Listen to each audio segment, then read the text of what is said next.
Voici maintenant Bourron-Marlotte, en Île-de-France. Situé à seulement 1 heure de Paris, ce refuge paisible de Seine-et-Marne s'étire au cœur de la nature, le long de la forêt de Fontainebleau. Un refuge qui va devenir celui de nombreux artistes dès le 19e siècle. Aujourd'hui encore, le charme opère. On y arrive du monde entier. Bonjour, bienvenue chez moi. Nous sommes à Bourron-Marlotte et on va faire un tour de village. Reid est peintre et américain. Il y a 7 ans, après avoir vécu à New York et Paris, il découvre Bourron-Marlotte grâce à un ami. Pour nous faire visiter son très joli village, Reid rejoint son ami Nicolas. Salut Reid. Et l'endroit inévitable pour commencer cette balade, c'est la rue de l'Or. Elle a vraiment beaucoup de caractère cette rue, hein? Oui, c'est vraiment la rue emblématique du village, la plus jolie de Marlotte, avec ses murs de pierre. Alors il y a une multitude d'artistes qui sont installés ici. Parmi les plus connus, on a évidemment Auguste Renoir et Paul Cézanne, qui ont fréquenté cette maison, les Glycines, et à côté, énormément de peintres moins connus qui sont installés dans des maisons aux alentours. À l'époque, si les artistes parisiens s'installent dans cette bourgade isolée, c'est grâce à un homme, Henri Murgère, qui aimait particulièrement séjourner dans l'auberge du village. Le rôle d'Henri Murgère a été fondamental puisque c'est un écrivain qui avait envie de trouver un coin sympa pour pouvoir écrire, à l'abri de toutes les agitations de la ville. Et dans les cercles parisiens, il criait volontiers « Avez-vous vu Marlotte ? Il faut absolument que vous y alliez. C'est un village charmant, agréable, et vous allez découvrir quelque chose que vous ne connaissez pas à Paris. »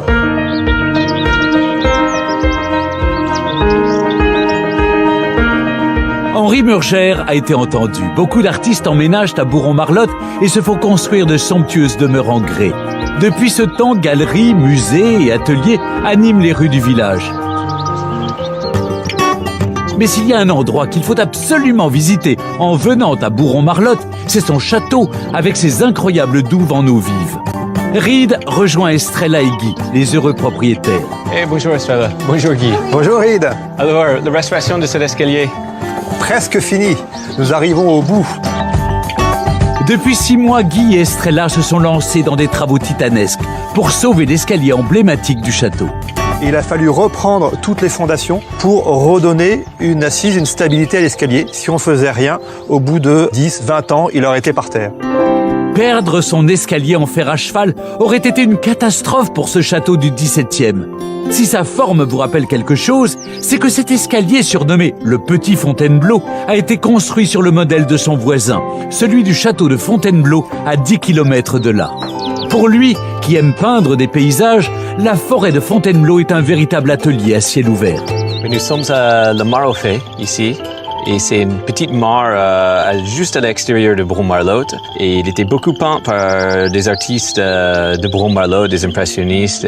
Il y a plein de grenouilles, donc j'entends que des grenouilles et des oiseaux quand je travaille ici. C'est que 10 minutes de chez moi, ici, à pied.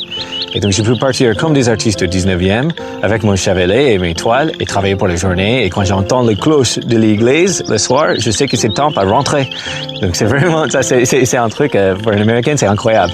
Si la forêt de Fontainebleau offre de si beaux paysages, c'est en partie grâce à Catherine, qui travaille à l'Office national des forêts et qui veille au quotidien sur ses 25 000 hectares. Contrairement à ce que l'on pourrait imaginer, depuis des siècles, cette forêt est façonnée par l'homme.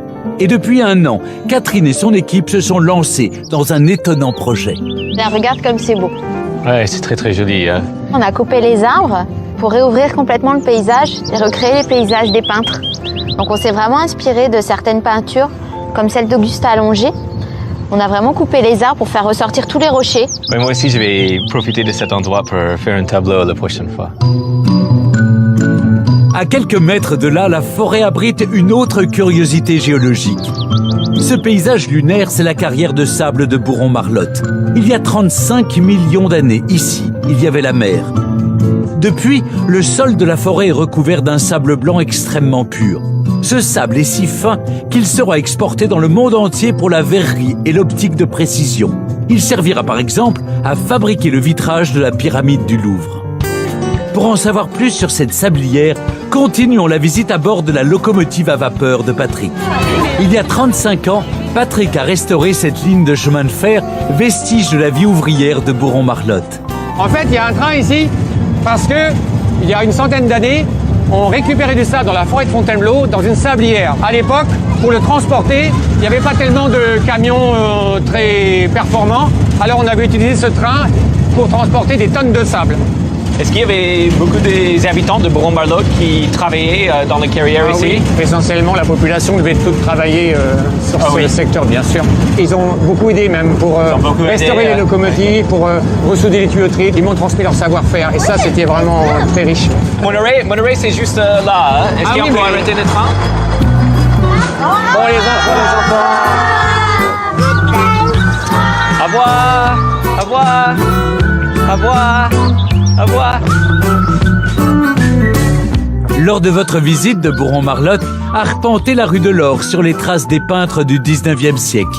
Offrez-vous une parenthèse royale au château de Bourron et promenez-vous dans la forêt de Fontainebleau à la découverte de la mare aux fées. Encore un magnifique village que je vous encourage vivement à aller découvrir par vous-même. Troisième ville de l'agglomération Grand Paris Sud, située à 40 km de Paris, Savigny-le-Temple offre un cadre de vie urbain au cœur de la nature.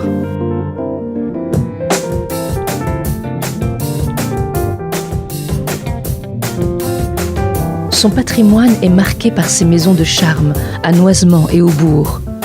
La ferme du Couleuvrin, avec sa cheminée en briques, et le domaine de la Grange sont également des rappels de l'histoire de la ville.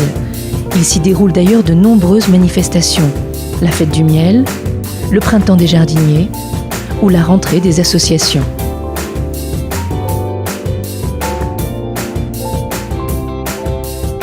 La ville de Savigny-le-Temple met au cœur de ses préoccupations l'éducation des enfants.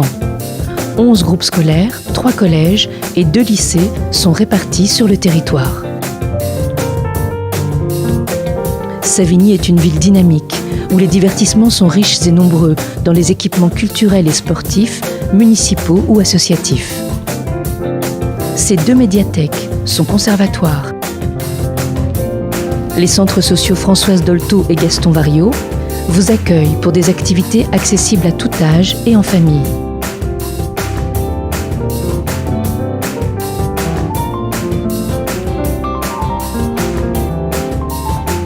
L'espace Prévert, l'Empreinte et le Millénaire sont des lieux de prestations scéniques variés. Dans les 5 quartiers de la ville, des aires de jeu, adaptés à tout âge et sécurisés, sont à disposition des enfants, pour leur plus grand plaisir. La ville est équipée de 6 gymnases et d'un complexe sportif, Jean Bouin, composé d'une piscine, d'une salle de musculation, d'une salle de squash, de sauna et hammam. Les équipements culturels et sportifs sont également investis par les 250 associations que compte la ville, afin de vous proposer des activités toujours plus nombreuses. Des étangs et des espaces verts et boisés, comme le parc urbain ou la forêt de Rougeot, sont des lieux de promenade, de jeux et de pratiques sportives. Les 67 km de pistes cyclables permettent de relier tous les quartiers de la ville. Les services municipaux vous accueillent principalement à l'hôtel de ville et au Millénaire et vous accompagnent dans toutes vos démarches. Depuis 2017, un marché de plus de 40 exposants s'est installé au centre-ville tous les vendredis après-midi, face à la gare, complétant ainsi l'offre du marché du Miroir d'eau. Au centre-ville, la gare est un accès privilégié à la ville, la reliant à Paris en 45 minutes. Les différents quartiers sont desservis par de nombreuses lignes de bus. Le TZN viendra compléter l'offre de transport, facilitant ainsi les accès aux services, aux commerces et entreprises installées sur le territoire, dont les 2 zones commerciales importantes, Carré-Sénart et Bois-Sénart.